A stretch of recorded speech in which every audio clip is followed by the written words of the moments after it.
ऐसे आशा करती हूँ सब अच्छे होंगे। मैं Suchita Gupta, by professional company secretary, insolvency professional, आपका अपने चैनल आओ सीखो आईबीसी पे एक बार फिर से स्वागत करती हूँ। तो कल मैंने जो कवर किए थे 34(1)(a), बिकॉज आपको पता ही है कि ये मैं अमेंडमेंट बिल जो है जो लोकसभा में इंट्रोड्यूस हुआ है 2025 आईबीसी बिल, तो मैं उसको ब्रीफ कर रही हूँ, उसके प्रोविजंस जो भी अमेंड हुए हैं। तो अभी ये 34(1)(a) यहाँ तक हमने कवर किया था, पार्ट 4 तक। तो बिकॉज मैं ये पार्ट वाइज डाल रही हूँ, तो पार्ट 1, 2, 3, 4 ऑलरेडी आ चुके हैं मेरे चैनल पे। अब पार्ट 5 में डालूंगी और उसमें मैं जो भी और अमेंडमेंट्स है उनको कवर करने की कोशिश करूंगी। तो स्टार्ट करते हैं विदाउट एनी डिले। तो ये 34 सबसेक्शन 3, 4, 5 एंड 6 ये टोटली सब्स्टिट्यूट हुआ है। और इसमें जितने भी प्रोविजन थे कोई एक वर्ड सब्स्टिट्यूट नहीं किया है, यहाँ पे सारे वर्ड्स मतलब टोटल प्रोविजन सब्स्टिट्यूट हुआ है। तो इसको पढ़ लेते हैं पूरे को। पहले जो था वो ये कहता था कि the personnel of the corporate debtor shall extend all assistance and cooperation to the liquidator as may be required by him in managing the affairs of the CD and provisions of section 19 shall apply in relation to the voluntary liquidation process as they apply in relation to the liquidation process with the substitution of reference to the liquidator for reference to the interim resolution professional. तो basically ये था क्या, जैसे personal word पहले use था, हमने पहले भी देखा सीआईआरपी वाले केस, उसमें भी देखा सीआईआरपी के जो प्रोविजन थे जहाँ पे पर्सनल वर्ड इन्होंने यूज किया हुआ था। तो वहां पे इन्होंने एनी पर्सन वर्ड कर दिया, तो यहाँ पे भी वो चीज तो हटानी पड़ेगी। और जो भी एडिशन वहां पे हुए हैं जो पिछली सेक्शंस में हुए हैं जो सीआईआरपी के केस में, क्योंकि सेक्शन 33 से जो चैप्टर स्टार्ट हो गया वो लिक्विडेशन का स्टार्ट हो गया। अब लिक्विडेशन के सेक्शन है ये बेसिकली। तो अब यहाँ पे ये क्या कह रहे हैं कि सबसेक्शन जो 3 है उसको सब्स्टिट्यूट कर रहे हैं, उसमें कह रहे हैं कि एनी पर्सन हु इज और has been a personnel of the corporate debtor और इट्स प्रमोटर और associated with the management of the corporate debtor. तो यहाँ पे आ गया एनी पर्सन, पहले सिर्फ पर्सनल थे अब एनी पर्सन हो गए। हु इज और हैज बीन द पर्सनल, चाहे वो पर्सनल हो कंपनी के चाहे ना हो, एनी पर्सन हो सकते हैं। और has been the personnel of the corporate debtor और इज इट्स प्रमोटर, मतलब एनी पर्सन से ना बहुत वाइडर हो गई है डेफिनेशन। और इट्स प्रमोटर, तो प्रमोटर भी आ गए यहाँ पे। उसके बाद और एसोसिएटेड विद द मैनेजमेंट आ गए, यानी कि यहाँ पे पहले नहीं थे, और associated with the management of the corporate debtor आ गए। और engage in the contract of service, suppose उनके और कंपनी के बीच में कोई कॉन्ट्रैक्ट ऑफ सर्विस अगर उसमें वो इंगेज हैं कॉर्पोरेट डेटर के साथ, कोई कॉन्ट्रैक्ट एंटर्ड है with the corporate debtor shall extend all assistance, तो वो भी पूरा असिस्टेंस देंगे, कॉपरेशन देंगे टू द लिक्विडेटर को as may be required by him for the purpose of managing the affairs of the corporate debtor और performing the duties conferred on him under the chapter and provision of section 19 shall apply in relation to the liquidation and voluntary liquidation process as they apply in relation to the CIRP with the substitution of reference to the liquidator for the reference to the IRP and RP and reference to the CIRP with the liquidation and voluntary liquidation process respectively। तो ये चाहे voluntary liquidation का process हो उस case में भी इनको पूरा एसोसिएट करना पड़ेगा। और यहाँ पे पहले वॉलंटरी लिक्विडेशन करके कोई वर्ड यूज नहीं किया था इन्होंने, तो यहाँ पे वो वॉलंटरी लिक्विडेशन एक वर्ड और ऐड कर दिया है। नाउ 34 सबसेक्शन 4 ये क्या कहता है कि the adjudicating authority shall by order replace the resolution provisional if the resolution plan submitted by the RP under section 30 was rejected for failure to meet the requirement mentioned in subsection 2 of section 30। और तो अब इसमें क्या किया कि notwithstanding anything contained in this section and section 34A, the resolution professional appointed for the corporate insolvency resolution process under chapter 2 यानी pre और pre package दोनों को कवर कर लिया। And insolvency resolution process under chapter 3A for a corporate debtor as the case may be, यानी 3A जो chapter है वो प्री पैकेज इंसॉल्वेंसी का ही है। 3A chapter 3A is basically is here 3A, not the 3A is the pre-package insolvency is there.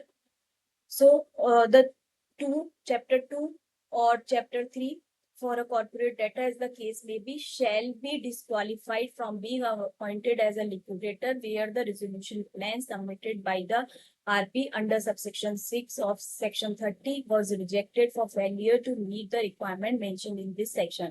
तो वो मतलब उसको वो डिस्क्वालिफाइड हो जाएगा from being appointed as a liquidator appoint होने से, जहां पे रिजोल्यूशन प्लान सबमिट किया था और वो 32 की जो रिक्वायरमेंट है उसको मीट नहीं कर पाया, तो ऑटोमेटिकली वो डिस्क्वालिफाइड हो जाएगा। पर पहले क्या था कि जो एडजुडिकेटिंग अथॉरिटी थी वो बाई एन ऑर्डर रिप्लेस करती थी रिजोल्यूशन प्रोफेशनल को। पर लिक्विडेशन के प्रोसेस में जैसे हमने ऊपर भी पढ़ा, तो क्या दे रहे हैं, वो कह रहे हैं कि अब सीओसी जो है वो अपनी 66 वोटिंग पावर से चाहे तो सेम पर्सन को एज अ लिक्विडेटर अपॉइंट कर सकती है या उसको हटा के या फिर उसको हटा भी सकती है। ठीक है, तो इस वजह से यहाँ पे अब क्योंकि ये जो पावर थी लिक्विडेशन को रिप्लेस करने की अपॉइंट करने की, तो ये तो यहाँ से चली गई। वो केवल एडजुडिकेटिंग अथॉरिटी तो उस केस में अपॉइंट करेगी जहाँ पे कोई सीओसी अपॉइंट नहीं कर रही है या कोई रेफरेंस ही नहीं दे रही है, तो उस केस में यहाँ पे एडजुडिकेटिंग अथॉरिटी इस पॉइंट पे निर्णय लेगी। अदरवाइज तो ये फिर एडजुडिकेटिंग अथॉरिटी ना तो रिप्लेस कर सकती है ना अभी रिपॉइंट कर सकती है। तो फर्दर भी अभी हम पढ़ेंगे आगे तो इस बात का जवाब मिल जाएगा।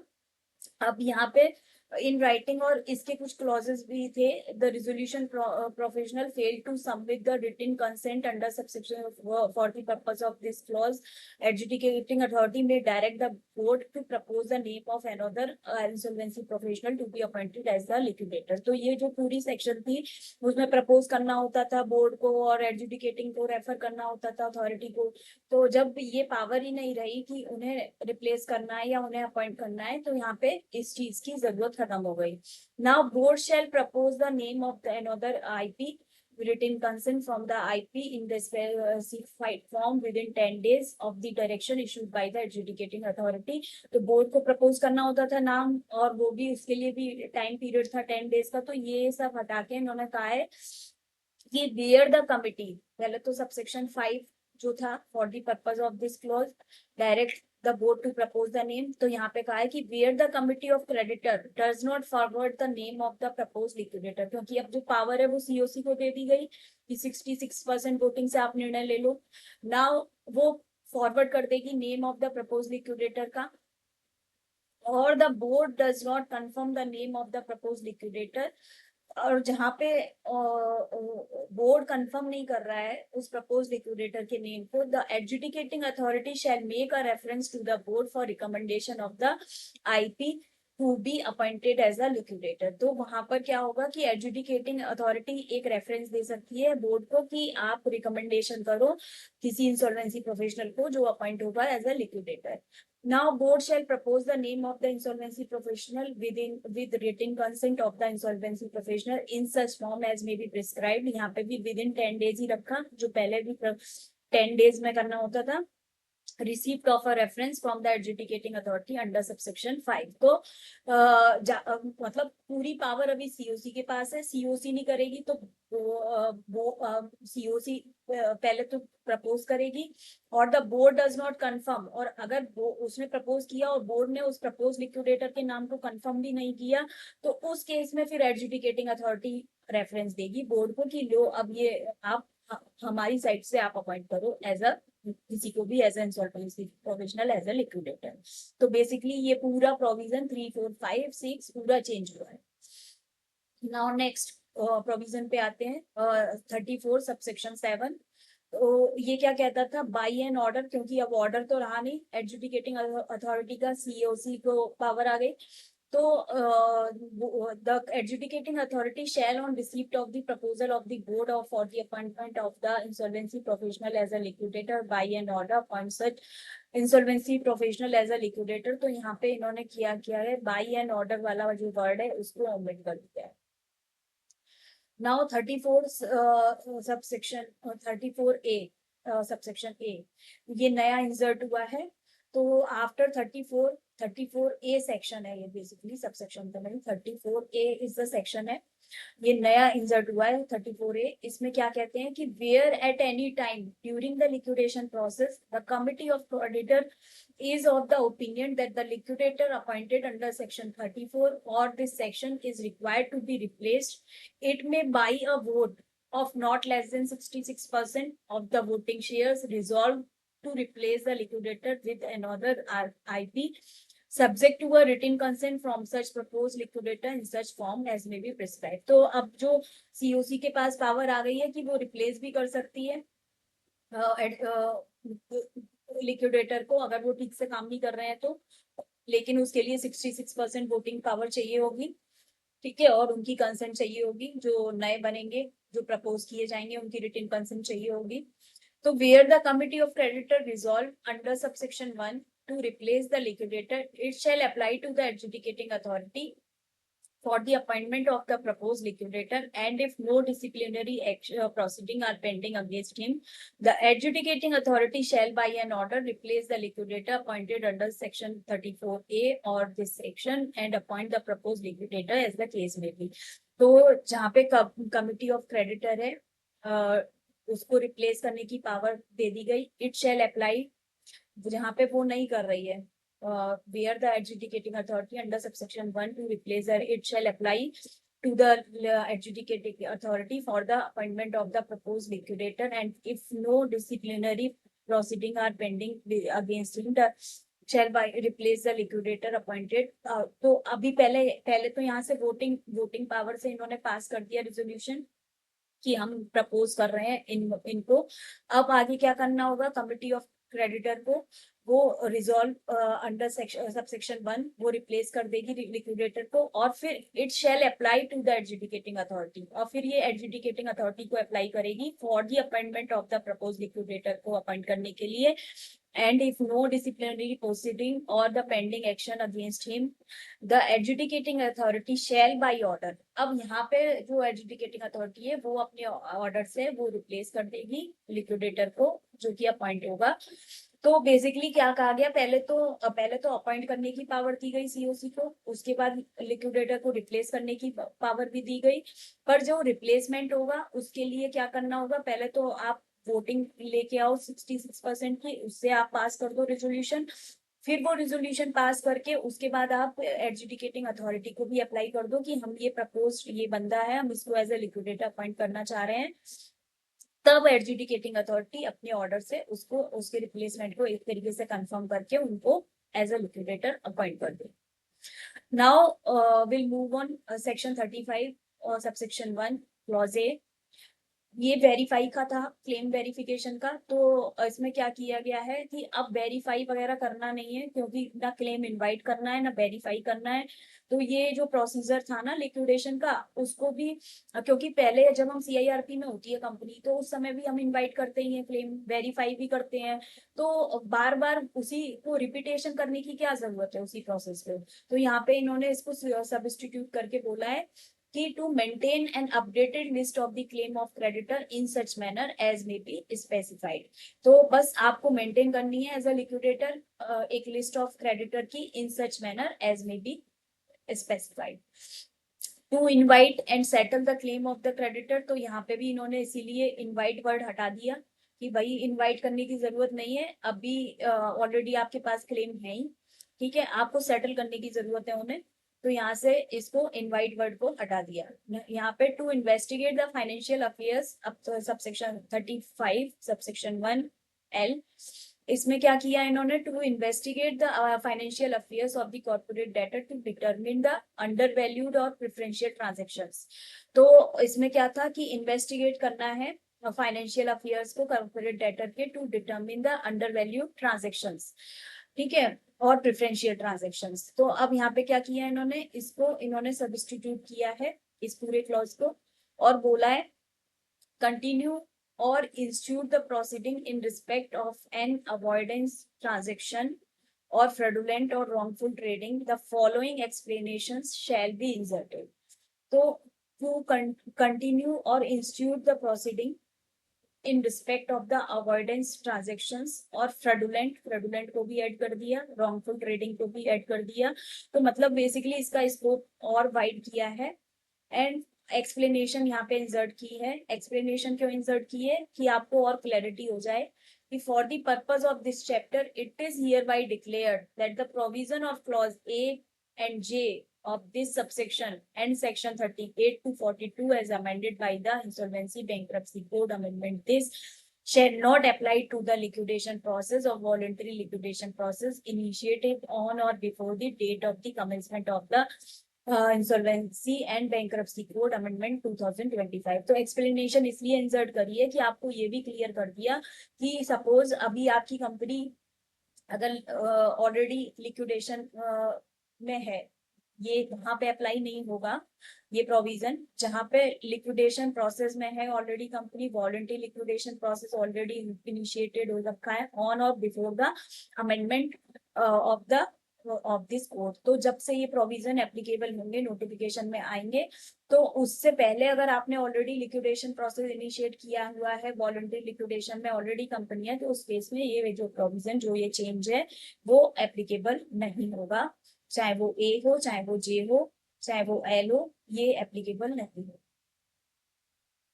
Now, the liquidator shall have the power to consult any of the stakeholders entitled to a distribution of the proceed under section 53। यहाँ पे section 35 subsection 2 था, ये इसको भी सब्स्टिट्यूट किया है। इसमें उन्होंने लिख दिया the committee of creditor shall supervise the contract of the liquidation process by the liquidator under chapter 3 in such manner as may be specified। तो अब सीओसी वैसे भी सुपरवाइज कर सकती है कंडक्ट को, लिक्विडेटर के कंडक्ट को लिक्विडेशन प्रोसेस में।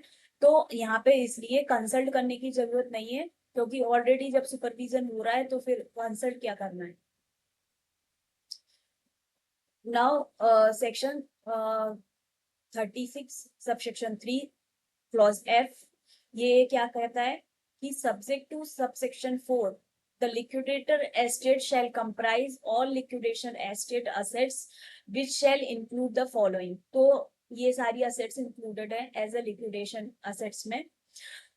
The in section 36 of the Principal Act in subsection 3 in clause F the word proceeding for the avoidance of transaction, अभी इसको अब पढ़ लेते हैं।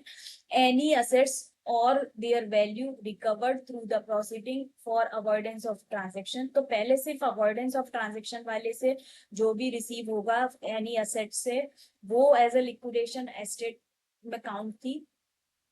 ठीक है, अब इन्होंने क्या कर दिया, इसको वाइड कर दिया इस डेफिनेशन को। Transaction accordance with this chapter the word the figure proceeding in respect of avoidance of transaction, यहाँ पे इन्होंने और वर्ड ऐड कर दिए अवॉइडेंस ऑफ ट्रांजेक्शन में, यहाँ पे और वर्ड ऐड कर दिए, और फ्रॉडुलेंट और रॉन्गफुल ट्रेडिंग और अंडर सेक्शन 47। तो यानी कि अब चाहे वो फ्रॉडुलेंट ट्रांजेक्शन से रिसीव हुआ हो कुछ, या कोई रॉन्गफुल ट्रेडिंग से रिसीव हुआ हो कोई, तो वो इस टाइप की कोई असेट्स होगी तो वो भी हमारी लिक्विडेशन एस्टेट में काउंट होगी। तो इस डेफिनेशन को वाइडर किया गया है। नाउ सेक्शन 38 टू 42, तो इनको क्या किया है, इनको टोटली ऑमिट कर दिया गया है। आप देख लीजिएगा एक बार मेरी स्क्रीन पे 38 टू 42, ये किस चीज के सेक्शन थे, कंसोलिडेशन ऑफ क्लेम, क्योंकि इनवाइट करना होता था, कंसोलिडेट करना होता, वेरीफाई करना होता था, एडमिशन और रिजेक्शन करना होता था क्लेम को, and determination of valuation of the claim करना होता था, appeal against the decision of liquidator, अगर लिक्विडेटर सही डिसीजन नहीं दे रहा है तो उसके केस में हम अपील में जा सकते थे। तो ये प्रोविजन इन्होंने यहाँ से हटा दिया, इनको ओमिट कर दिया। पर मेरा एक और सजेशन रहेगा इस केस में, क्योंकि जो हम अपील में चले जाते थे 42 में, appeal against the decision of liquidator, तो अब हम कौन सा सेक्शन रहेगा जो हम अपील में जा पाएंगे। अगर कोई हमारा क्लेम है पहले से एग्जिस्ट कर रहा है और लिक्विडेटर है, चाहे इसके जहाँ है रिजोल्यूशन प्रोफेशनल हैं, अगर वो हमारा क्लेम एडमिट नहीं कर रहे हैं या उसमें कोई प्रॉब्लम क्रिएट कर रहे हैं, तो हमें पहले तो हम अपील में चले जाते थे, पर अब हम कैसे उसको इनिशिएट करेंगे, क्या करेंगे, तो वो थोड़ा सा एक सोचने का विषय है कि फर्दर कुछ इंसर्ट होना चाहिए। तो देखते हैं। तो 33 subsection 4 A and B। Now ये क्या कहता है, ये जो है इसमें क्लॉज A and B इसमें कुछ चेंज हुआ है, ठीक है, 43 सबसेक्शन 4 के क्लॉज में। तो 43 बेसिकली है किससे रिलेटेड, ये देख लीजिए, preferential transaction and the relevant time, इससे रिलेटेड है। तो इसमें इन्होंने क्या किया है, इन्होंने किया है इसमें कि for the word period of, जैसे आप मेरी स्क्रीन पे देख रहे हैं, ये जो पीरियड ऑफ है ना वर्ड, ये period of the word period starting from shall be substitute, इसकी जगह तो आएगा पीरियड स्टार्टिंग फ्रॉम, ठीक है।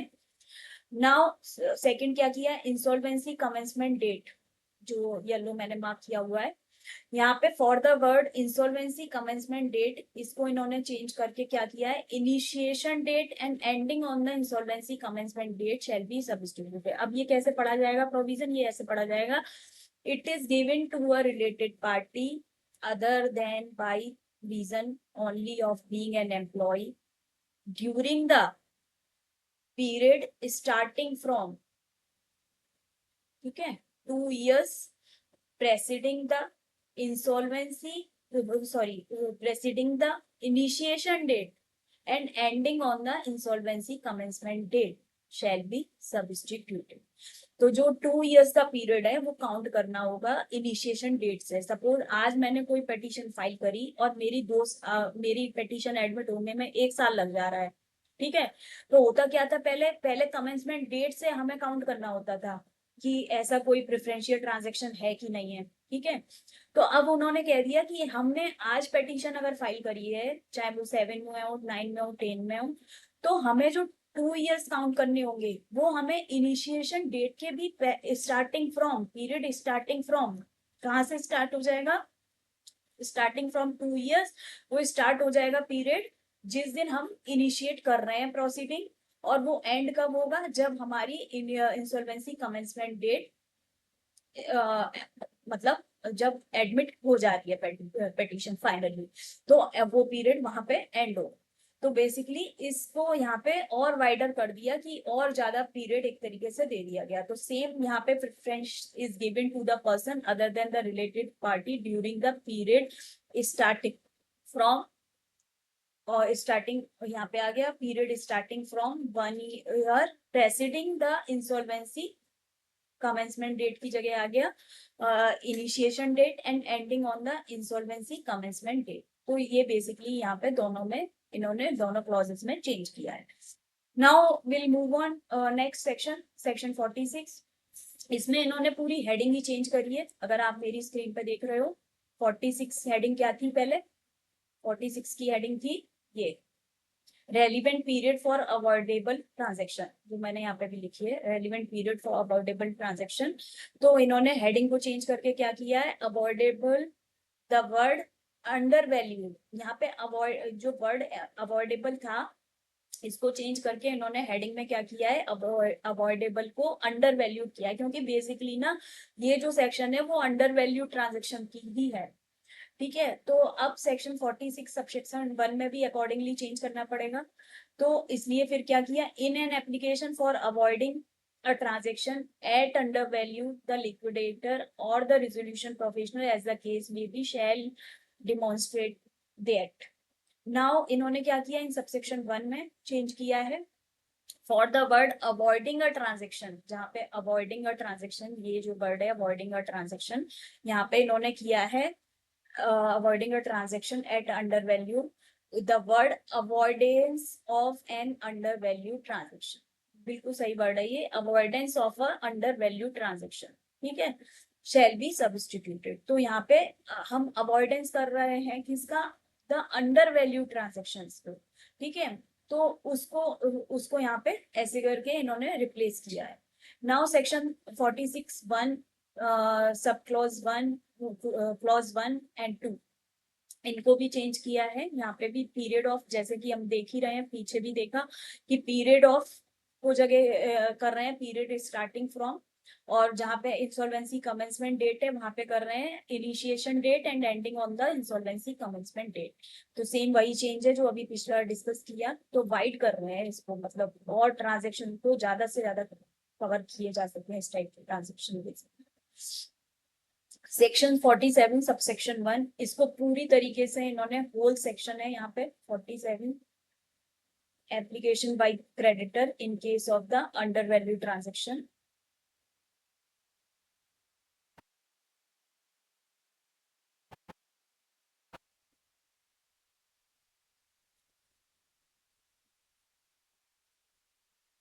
Something is there. सो 47 है application by creditor in case of under value transaction में, जो पहले एप्लीकेशन लगानी होती थी उसको पूरी तरीके से सब्स्टिट्यूट किया है। उसमें इन्होंने क्या किया है,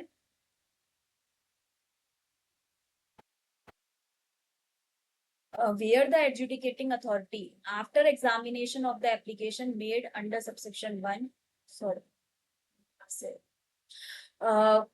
where यहाँ से स्टार्ट होगी, where a preferential transaction under section 43, under value transaction under section 45 and extortionate transaction under section 50। तो क्योंकि ये जो थी application by creditor in case of under value transaction, तो ये कब फाइल करनी होती थी, जब अंडर वैल्यू ट्रांजेक्शन होता था उस केस में फाइल करनी होती थी बेसिकली।